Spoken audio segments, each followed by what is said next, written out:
मैं doctor A के वाजपेयी आप सभी विद्यार्थियों का 56वें वीडियो लेक्चर में स्वागत करता हूं। और इसके पूर्व जो 55 नंबर का वीडियो लेक्चर था उसमें आपने देखा कि मैंने आपको बताया था कि ब्लैक बॉडी क्या होती है, ब्लैक बॉडी रेडिएशंस क्या होते हैं।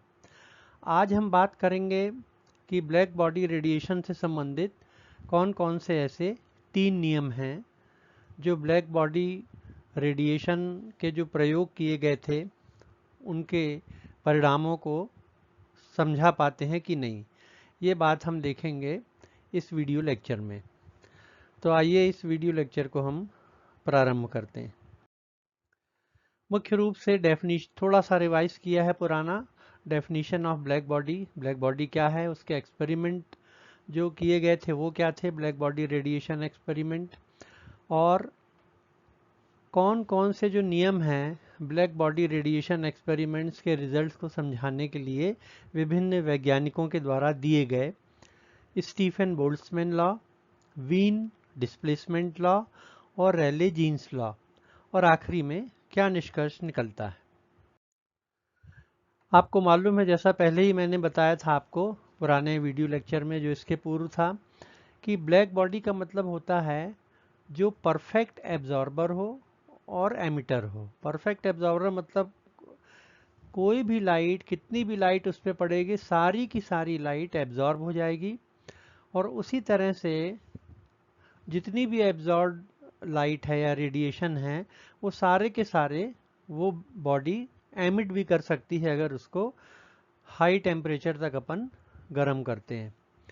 तो परफेक्ट एब्जॉर्बर और परफेक्ट एमिटर रेडिएशंस के या लाइट के जो होते हैं, ऐसे पिंडों को या ऐसे ऑब्जेक्ट को अपन क्या कहते हैं, ब्लैक बॉडी। तो 100% लाइट चूंकि एब्जॉर्ब हो जाती है, कोई भी लाइट रिफ्लेक्ट नहीं होती है, और इसलिए जो बॉडी है वो जो ऑब्जेक्ट है वो कैसा दिखेगा आपको, ब्लैक। तो उसका एक ये मॉडल है, ये कार्बन का हॉलो स्फीयर है और यहाँ पे एक कैविटी है। तो देखिए जितनी भी लाइट जा रही है ये सारी की सारी यहाँ अंदर एब्जॉर्ब हो रही है, और जो नहीं एब्जॉर्ब हो जाती वो रिफ्लेक्ट होके अंदर ही अंदर वो एब्जॉर्ब हो जाती है पूरी तरह। तो इसको अपन कह सकते हैं कि ये एक ब्लैक बॉडी का मॉडल है। और पिछले वीडियो में आपने देखा होगा कि फेरी का ब्लैक बॉडी मॉडल क्या होता है, कैसे कार्य करता है, वो भी लगभग इसी से मिलता जुलता था। तो इस प्रकार 100% इंसिडेंट लाइट यहाँ पे पूरी की पूरी एब्जॉर्ब हो रही है, और इसलिए ये ब्लैक बॉडी कहलाती है।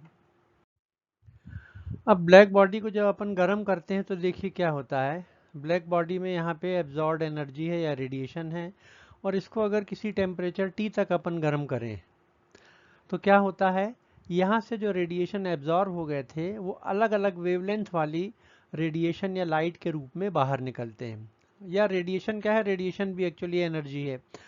तो कुछ रेडिएशंस जिनकी जो वेवलेंथ है वो λ1 है, और अगर ऊर्जा के रूप में देखें तो उसको ई λ1 कहेंगे अपन, और इसको रेडिएंट एनर्जी कहा जाता है। दूसरी रेडिएशन देखिए, वेवलेंथ कितनी है, λ2, उसकी एनर्जी है ई λ2। इसी तरह से आइथ जो वेवलेंथ है रेडिएशन है उसकी वेवलेंथ है λi, और संगत ऊर्जा उसकी कितनी है, ई λi। तो ये वेवलेंथ हैं रेडिएशंस की जो बाहर निकल रही हैं, उत्सर्जित हो रही हैं, क्योंकि ब्लैक बॉडी को अपन ने क्या किया है, गर्म किया है, और ये उनके करस्पॉन्डिंग उनकी एनर्जी है जिसको रेडिएंट एनर्जी कहा जाता है। अब आपको बताया था कि ल्यूमर और पिंगस्टीम ने कुछ एक्सपेरिमेंट्स किए थे। ब्लैक बॉडी को उन्होंने अलग अलग टेम्परेचर तक गर्म किया। जैसे T5 देखिए आप, 100 केल्विन है, 300 केल्विन, 500, 1000, 2000। तो ब्लैक बॉडी को अलग अलग टेम्परेचर तक जब गर्म किया गया तो जो रेडिएंट एनर्जी है वो वेवलेंथ रेडिएशन के रूप में, अलग अलग वेवलेंथ वाले रेडिएशन के रूप में बाहर निकलती है, और उस रेडिएंट एनर्जी को लिया गया वाई एक्सिस में, और जो संगत वेवलेंथ है उनको लिया गया है एक्स एक्सिस में। और ये अलग अलग टेम्परेचर पे जो ग्राफ ये खींचे गए इनको कहा जाता है कि ये स्पेक्ट्रल डिस्ट्रीब्यूशन कर्व है। तो ब्लैक बॉडी रेडिएशन जो एक्सपेरिमेंट है वो सिंपल है। उसमें ब्लैक बॉडी को अलग अलग टेम्परेचर तक गर्म किया जाता है। यहाँ लो टेम्परेचर है, यहाँ ज़्यादा है, यहाँ और ज़्यादा, यहाँ 2000 केल्विन। और निकलने वाली जो रेडिएशंस हैं उनकी ऊर्जा को लिया जाता है वाई एक्सिस में और उनकी वेवलेंथ को एक्स एक्सिस में। तो इस तरह के प्लॉट अपन को प्राप्त होते हैं और इनको आपको बताया कि ये स्पेक्ट्रल डिस्ट्रीब्यूशन कर्व कहलाते हैं। अब इससे मुख्य रूप से जो निष्कर्ष निकलता है वो ये है कि चूंकि वेवलेंथ को हमने लिया है एक्स एक्सिस में और जो रेडिएंट एनर्जी है जिसको एमिसिविटी भी कहा गया है ई लेमडा, उसको वाई एक्सिस में, तो किसी भी प्लॉट का स्पेक्ट्रल डिस्ट्रीब्यूशन कर्व का, जैसे 5000 केल्विन का है 3000, तो अगर दोनों को कंपेयर करें आप तो इसका एरिया कम है और 5000 केल्विन वाले का ज़्यादा है। तो इसका मतलब ये हुआ कि जितना ज़्यादा टेम्परेचर होगा उतना ज़्यादा प्लॉट एरिया होगा। और ये जो प्लॉट एरिया है ये क्या व्यक्त करता है, ये बताता है रेडिएंट एनर्जी। तो 3000 केल्विन पे गर्म करेंगे ब्लैक बॉडी को, कम एनर्जी निकल रही है। 5000 पे और ज़्यादा एनर्जी निकल रही है, कई गुना ज़्यादा निकल रही है क्योंकि इसका एरिया ज़्यादा है। अब इसका मतलब ये हुआ कि ये जो रेडिएंट एनर्जी है जिसको ई लेमडा कहा है और टेम्परेचर, इनके बीच में कुछ ना कुछ संबंध है। क्योंकि टेम्परेचर कम होगा तो रेडिएंट एनर्जी कम होगी, टेम्परेचर ज़्यादा होगा तो रेडिएंट एनर्जी और ज़्यादा होगी, प्लॉट एरिया और ज़्यादा होगा। तो इनके बीच का जो संबंध होता है किसी तरह का, इनके बीच में कैसा संबंध है, क्वांटिटेटिव। तो ये जो क्वांटिटेटिव रिलेशन है ई लेमडा और टी के मध्य या वेवलेंथ के मध्य, इनको समझाया गया विभिन्न नियमों के द्वारा। तो अब हम आते हैं कि ब्लैक बॉडी रेडिएशन से संबंधित कौन कौन से नियम हैं, लॉज हैं। सबसे पहले हम देखेंगे स्टीफन बोल्ट्जमैन का नियम। ये 1884 में इलेक्ट्रोमैग्नेटिक रेडिएशन सिद्धांत जो होता है मैक्सवेल का और थर्मोडायनेमिक्स का उपयोग करते हुए स्टीफन और बोल्ट्जमैन ने ये बताया कि जो रेडिएंट एनर्जी है या रेडिएंट एनर्जी को अगर इकाई आयतन में देखें अपन तो उसको अपन कहेंगे रेडिएंट एनर्जी डेंसिटी।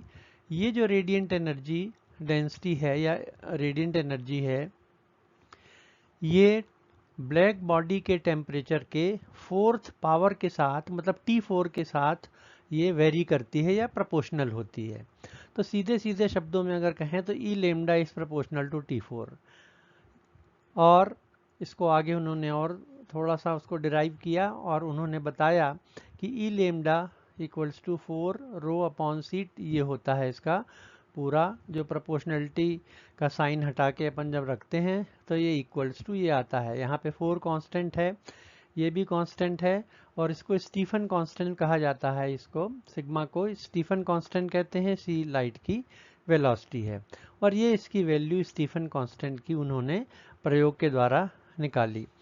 पर ये तो क्लियर है कि जो रेडिएंट एनर्जी है वो T4 के प्रोपोर्शनल है, टेम्परेचर ज़्यादा होगा तो ये भी ज़्यादा होगी, ये सब चीज़ें तो ठीक हैं। पर एग्जैक्टली जो स्पेक्ट्रल डिस्ट्रीब्यूशन कर्व है, जैसे आपने देखा कि ऊपर उठता है फिर नीचे जाता है, तो उसको ये स्टीफन बोल्ट्जमैन का नियम समझा नहीं पाया, तो इसलिए इसका बहुत ज़्यादा महत्व नहीं है। पर फिर भी स्टीफन बोल्ट्जमैन का जो नियम है उसने सबसे पहली बार बताया कि जो रेडिएंट एनर्जी है और टेम्परेचर, इनमें कुछ ना कुछ संबंध है। चलिए अब इसके बाद हम आते हैं दूसरे नियम की ओर।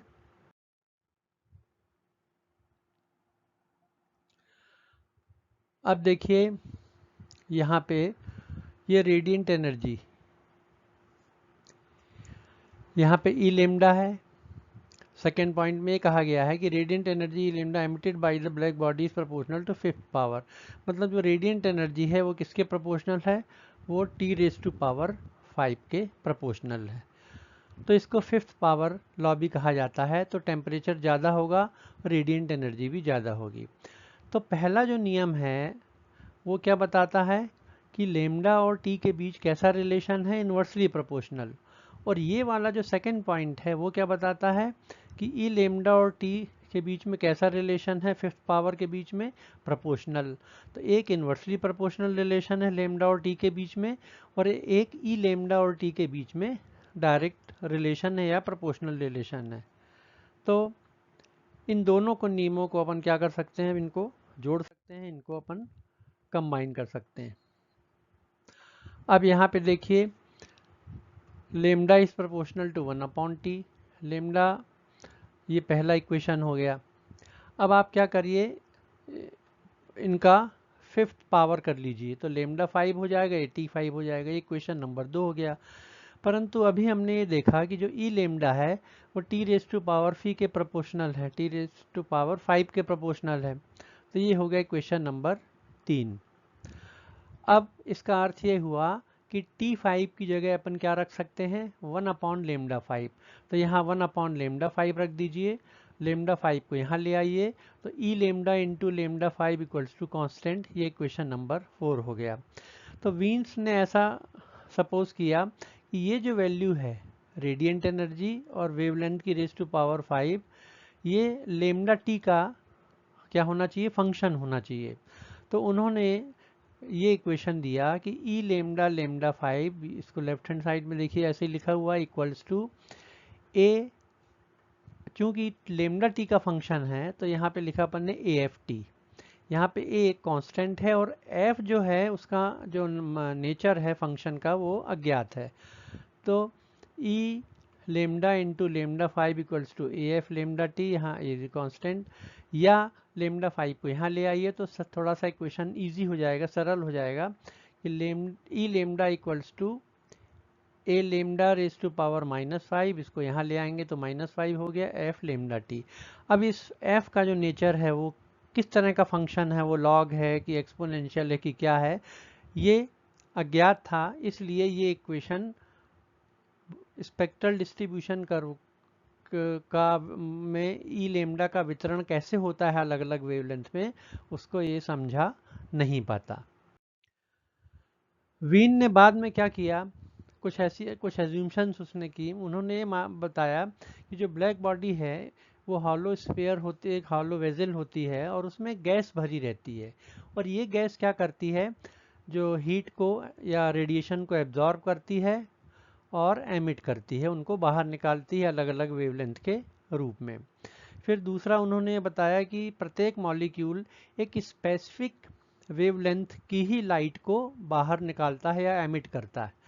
तो गैस के जो मॉलिक्यूल हैं वो स्पेसिफिक एक विशिष्ट वेवलेंथ की लाइट को ही बाहर उत्सर्जित करेंगे, और वो किस पे डिपेंड करेगा, वो डिपेंड करेगा उनकी वेलोसिटी पे। तो ये एज्यूम्शंस कुछ लेके उन्होंने एक फार्मूला डिराइव किया जिसको कहा जाता है वीन्स फार्मूला। और वीन्स फार्मूला के अनुसार radiant energy equals to A lambda raise to power -5 E raise to power -a upon lambda T, यहाँ ये कांस्टेंट है। अब इसकी तुलना आप देखिए, अभी अपन ने वीन्स का इक्वेशन जो देखा था उसमें था कि ई लेमडा इक्वल्स टू ए यहाँ पे भी है, और यहाँ आ गया था लेमडा रेज टू पावर -5, यहाँ पे भी है, एफ लेमडा टी, मतलब ये जो फंक्शन है इसका मान वीन्स ने बताया कि वो एक्सपोनेंशियल होना चाहिए। तो इसलिए E lambda equals to A lambda raise to power -5 into E raise to power -a upon lambda T, ये जो इक्वेशन है ये कहलाता है वीन्स फार्मूला। और अगर इस इक्वेशन को थोड़ा एनालाइज करें आप, तो अगर लेमडा बराबर इन्फिनिटी रखेंगे आप तो ई लेमडा 0 हो जाएगा। इसी तरह से लेमडा अगर 0 रख देंगे आप तो ई लेमडा का मान भी 0 आ जाएगा। तो इसका अर्थ क्या हुआ कि अगर वेवलेंथ 0 है या इनफाइनाइट है तो कोई भी एनर्जी बाहर नहीं निकलेगी, मतलब रेडिएंट एनर्जी शून्य होगी। दूसरा पॉइंट इसी फार्मूले से अपन निकाल सकते हैं, आप t इक्वल्स टू इन्फिनिटी रख दीजिए। t इक्वल्स टू इन्फिनिटी अगर रख देंगे आप तो क्या होगा, ये जो एक्सपोनेंशियल टर्म है ये 1 हो जाएगी। तो क्या आ जाएगा, E lambda equals to A lambda raise to power -5, मतलब ये इक्वेशन आ जाएगा। अब ये तो फाइनाइट क्वांटिटी हो गई, निश्चित मान है इसका। अब t अगर अनंत है तो रेडिएंट एनर्जी फाइनाइट होगी, ये भी सही नहीं है, और ये स्टीफन का जो नियम के कंट्राडिक्टरी है, उसके विपरीत है। क्योंकि स्टीफन का नियम तो ये कहता है कि E lambda is proportional to T raise to power 4। इसका मतलब ये हुआ कि जो वीन्स का इक्वेशन है या फार्मूला है वो भी पूरी तरह से स्पेक्ट्रल डिस्ट्रीब्यूशन कर्व को नहीं समझाते, और इसलिए अब हम दूसरे एक नियम की मदद लेंगे, वो कहलाता है रेले जीन्स लॉ। रेले जीन्स लॉ में उन्होंने ये माना कि जो कैविटी है, कैविटी में देखिए क्या होता है, जो इंसिडेंट वेव्स हैं रेडिएशन की, वो एब्जॉर्ब होती हैं और रिफ्लेक्ट होती हैं ना। पहले आपने देखा इसके पहले की उसमें स्लाइड में, तो ये जो इंसिडेंट वेव के कारण जो रिफ्लेक्टेड बीम है और इंसिडेंट बीम है, ये क्या होता है, इनका आपस में सुपरपोजिशन होता है, आपस में एक दूसरे को सुपरपोजिशन करती हैं ये, और उसके कारण स्टेशनरी वेव प्रोड्यूस होती हैं। आपने पढ़ा होगा स्टेशनरी वेव्स। तो अगर जो रिफ्लेक्टेड वेव है, रेडिएशंस हैं ब्लैक बॉडी के अंदर, और जो इंसिडेंट हो रहे हैं, इनके बीच में सुपरपोजिशन होता है, तो स्टेशनरी वेव्स प्रोड्यूस होती हैं। और जो एनर्जी डेंसिटी है E lambda into D lambda, wavelength की रेंज लेमडा और लेमडा प्लस डी लेमडा में, इसका मान किसके बराबर होता है, जो नंबर ऑफ वाइब्रेशनल मोड्स, मतलब जो गैस के मॉलिक्यूल्स हैं, अगर वो वाइब्रेट करते हैं तो उनके वाइब्रेशनल मोड की संख्या यूनिट वॉल्यूम में कितनी है, लेमडा और लेमडा प्लस डी लेमडा के बीच में, multiplied by mean kinetic energy पर वाइब्रेशनल, मतलब mean vibrational energy. Classical theory ये कहती है कि जो मीन काइनेटिक एनर्जी है या मीन एनर्जी है पर वाइब्रेशन, ये बराबर होता है kT। किसी भी टेम्परेचर T पे कितनी होती है, kT होती है। तो रेले जीन्स के अनुसार उन्होंने जो इक्वेशन दिया, radiant energy E lambda equals to 8 pi lambda 4 kT होता है, या डी लेमडा का आप गुणा कर देंगे तो क्या होगा, और kT को आप यहाँ अंदर ले लीजिए, 8 पाई kT लेमडा 4 नीचे रहेगा इंटू डी लेमडा। अब लेमडा अगर शून्य है, यहाँ पे इस इक्वेशन में देखिए लेमडा का मान शून्य रखेंगे आप, तो ई लेमडा इन्फिनिटी आएगा, जो कि सही नहीं है। तो वेवलेंथ अगर शून्य होगी तो रेडिएंट एनर्जी इन्फिनिटी होगी, ये सही नहीं है, एक्सपेरिमेंटल ऑब्जर्वेशन के विपरीत है। दूसरा बिंदु ये है कि जैसे जैसे लेमडा का मान बढ़ता है, ई लेमडा का मान कम होता है। तो देख सकते हैं आप कि जैसे जैसे लेमडा बढ़ता है ई लेमडा का मान ये कम होता है। तो ये जो एक्सप्लेनेशन है कि लेमडा बढ़ने के साथ साथ ई लेमडा कम होता है, ये लेमडा एम के बाद सही है।